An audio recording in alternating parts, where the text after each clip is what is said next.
JCI Ichchapuram ఆధ్వర్యంలో road safety కోసం 3 ప్రధాన కూడలిలో రోడ్ సేఫ్టీ మిర్రర్లు ఏర్పాటు. ఇచ్ఛాపురం జేసీఐ సంస్థ ఆధ్వర్యంలో ప్రజల రహదారి భద్రతను దృష్టిలో ఉంచుకుని 3 ప్రధాన కూడళ్లలో రోడ్ సేఫ్టీ మిర్రర్లు ఏర్పాటు చేయడం జరిగింది.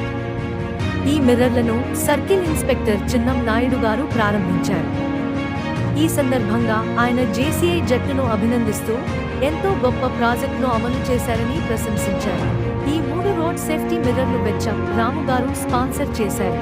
ఈ ప్రారంభోత్సవ కార్యక్రమంలో జేసీఐ అధ్యక్షుడు కాళ్ల జయదేవ్, మోహన్ వెంకటేష్, పవన్, తంగుడు సన్ముఖ్, స్వరూప్, మట్ట శ్రీనివాస్, దిల్లేసు, రాజ్ కమల్, మల్లి, సంతోష్, శ్యామ్, శ్రీను తదితర సభ్యులు పాల్గొన్నారు.